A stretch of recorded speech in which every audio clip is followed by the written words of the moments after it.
Teman-teman yang saya hormati, kita sudah meluncur di kawasan Gunung Kelut. Gunung Kelut adalah merupakan gunung yang sering meletus atau gunung berapi. Iya. Sehingga kita mengenang pada tahun-tahun yang lalu, tahun 1966, pernah terjadi Gunung Kelut meletus yang sangat dahsyat sekali, bisa mengorbankan sekitar 52.000. Sehingga betapa dahsyatnya Gunung Kelut ini kalau bereaksi meletus.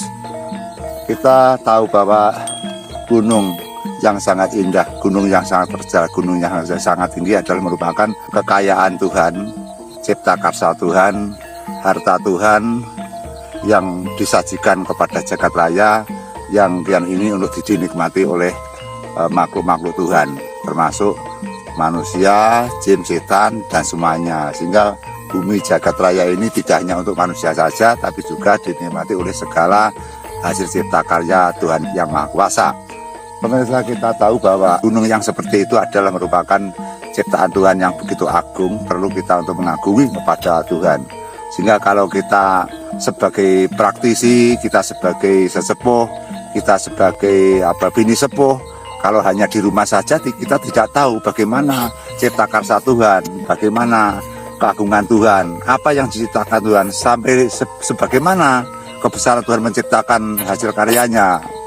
Ternyata Tuhan menciptakan alam yang begitu indah, sehingga kita tahu bahwa gunung merupakan ciptaan Tuhan yang begitu mengharukan, begitu indah, begitu sejuk, hasil cipta karya Tuhan. Kita tahu seperti ini, pemirsa, bahwa andai kata kita manusia hanya sekecil berapa, kalau kita dibuang ke situ saja sudah tidak ada artinya. Misalkan kita dibuang saja ke sana, otomatis kita sudah tidak ada artinya, sudah tidak ada harganya.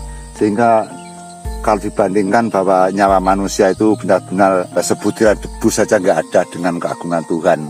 Sehingga kalau kita sebagai manusia sombong, merasa suci, merasa pinter, merasa bisa masuk surga sendiri, merasa dekat dengan Tuhan sendiri, merasa ahli dalam Alkitab sendiri, itu semuanya itu belum tentu Tuhan, pemirsa.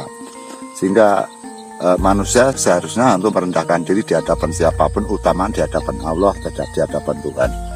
Begitu ciptaan Tuhan yang beraneka ragam, Tuhan pun juga menciptakan yang lain yang punya kelemahan dan kelebihan. Kita tahu bahwa pada hari ini akan hujan, pemirsa.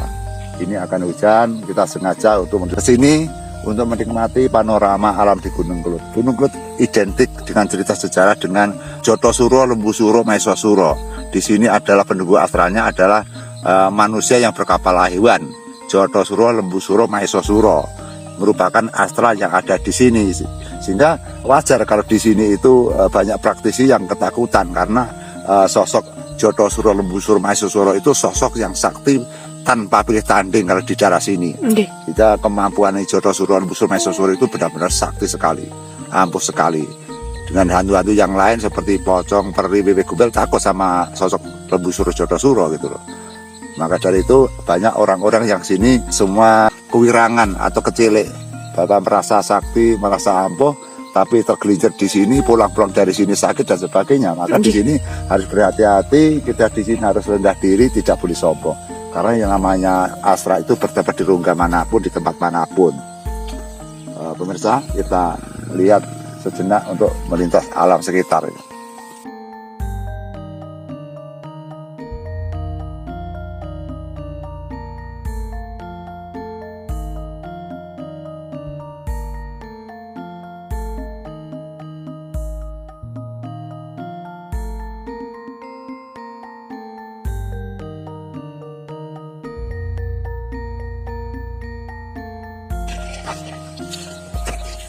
Kita meluncur ke Gunung Kelut bersama saudara kita yang sangat jauh dari Jambi. Dia penasaran dengan Gunung Kelut. Kenapa dikasih nama Gunung Kelut? Artinya nggak tahu Pak, Gunung Kelut apa artinya Pak? Nggak ada yang tahu ya. Kenapa kok dinamakan Gunung Kelut? Dan siapakah yang menamakan Gunung Kelut? Kalau kita ambil dengan kata Gunung Kelut, kelut adanya alat untuk membersihkan. Artinya apa? Kalau Gunung Kelut ini meletus, maka seperti halnya orang-orang dibersihkan dari keberadaan yang ada di sini, maka kalau Gunung Kelut meletus tertentu pastinya rakyat atau kalau dasi atau penduduk semua pada pergi mencari pengungsi, mencari keamanan. Makanya di era dulu dikatakan hati-hati gunung meletus, kita akan dikeluti, akan dibersihkan, mari kita pergi dari sini. Maka dinamakan Gunung Kelut adalah gunung yang bisa membersihkan, baik itu kayu-kayu, ranting-ranting, pohon-pohon, kalau sudah meletus airnya tumpah, sudah terbuang semua. Ya, pertanyaan Mbah, ya. Ini terkait dengan mitos yang sering kali saya dengar, yaitu tentang kejadian waktu itu kan pernah ada mitos bahwa Lembu Suro itu dulu pernah melamar Dewi Gili Suci, terus nggak diterima, akhirnya disuruh buat sumur di sini, terus itu loh Mbah yang dilempari batu sampai meninggal itu. Ya. Itu kan ada mitos bahwa dia mengucapkan sumpah bahwa nanti akan ada satu kejadian, yaitu Blitar dadi latar, Kediri dadi kali, Tulungagung dadi kedung. Itu gimana Mbah? Ya, dengan cerita itu bisa dikatakan bisa dikatakan dongeng karena tidak ada batu prasasti. Tapi dengan dongeng, dengan cerita khayal, tapi itu bisa menjadi nyata. Karena barang yang kaya itu bisa menjadi nyata. Karena apa? Ternyata juga ada ahli praktisi, ahli-ahli supranatural yang memang mengetahui keberadaan bahwa di daerah ini memang banyak ada sosok seperti manusia yang berkepala kerbau, berkepala sapi, berkepala kuda. Ada yang di wujudnya itu banyak sekali. Bahkan nenek saya pun juga pernah bertapa di sini, juga pernah ditunjukkan sosok-sosok seperti itu. Sehingga kalau orang mencari ilmu itu dari rumah ke sini itu berjalan kaki, Mbak. Iya, Mbak. Untuk mencari ilmu. Dulunya pada era-era dulu itu di daerah sini juga banyak orang-orang pinter atau guru-guru besar yang jauh daripada keramaian. Banyak sekali. Kalau sekarang kan tidak ada orang yang berada di gunung yang punya ilmu yang tinggi.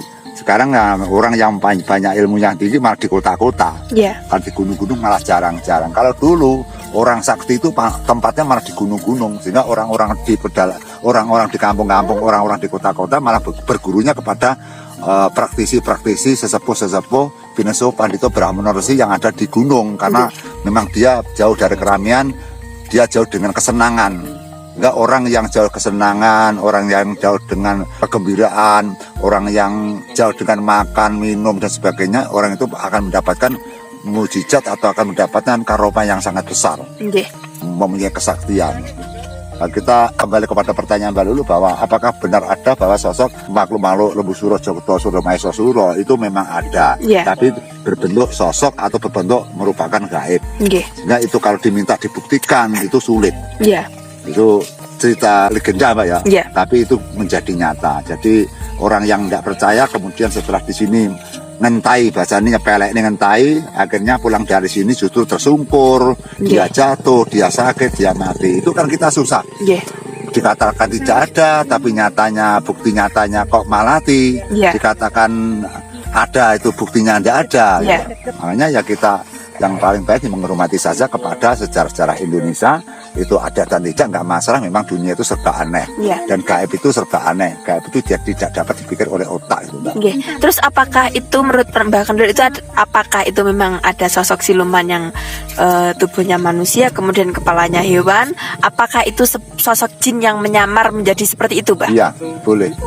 Bisa semacam itu. Jadi jin itu bisa berwajah apapun. Kadang-kadang kepalanya ular, badannya itu manusia, kepalanya boyo, badannya manusia, kemudian badannya ular, kepalanya itu manusia, berbolak-balik. Ada yang hanya kepala saja berjalan, hanya sosok tubuhnya, kepalanya hilang bisa berjalan. Jadi bentuk-bentuk mawujud-mawujudan yang menghantui, yang menakutkan itu ragamnya banyak, jutaan atau ribuan.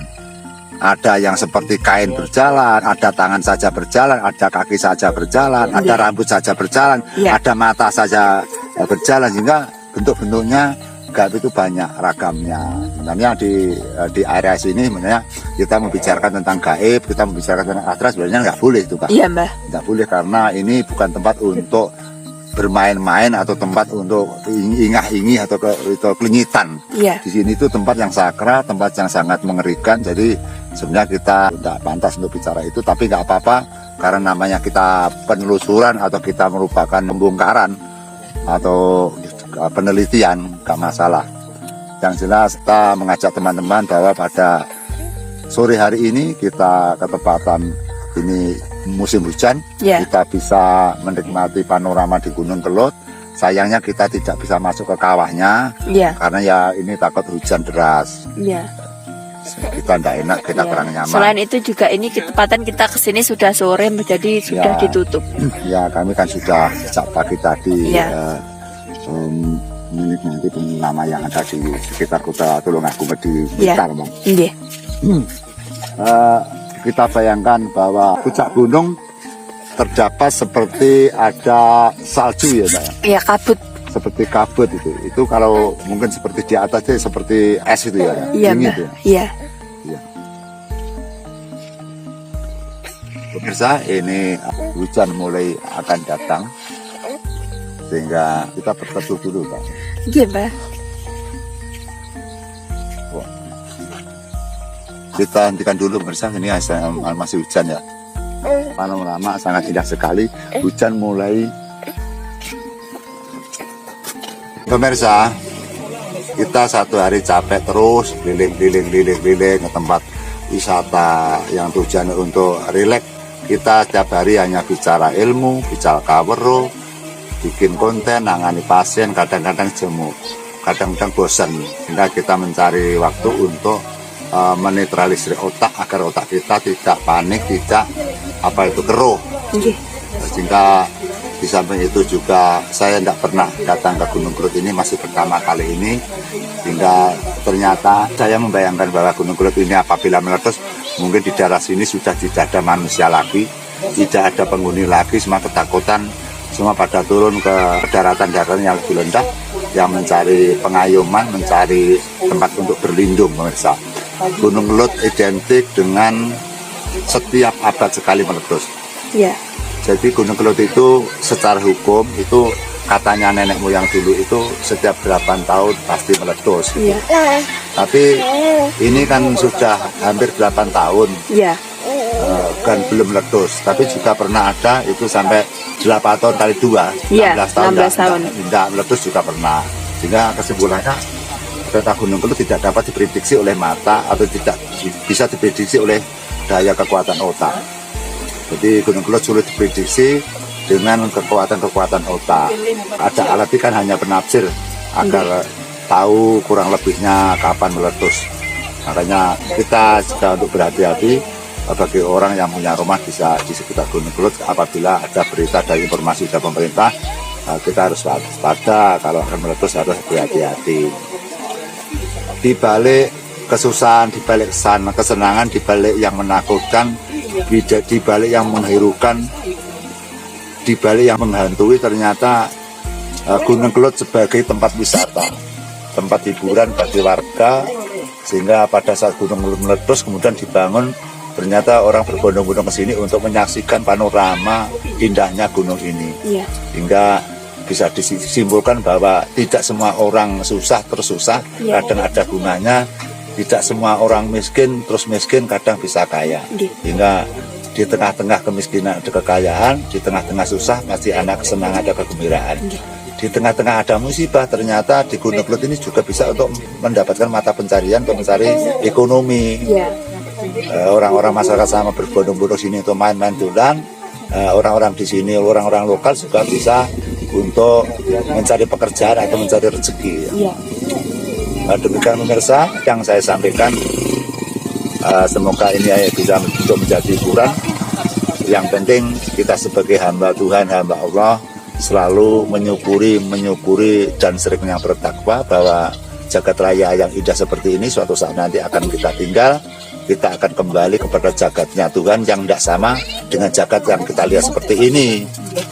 Jadi suatu saat nanti apabila kita mati, kita akan hidup di jagat yang tidak sama dengan jagat yang pernah kita lihat seperti ini.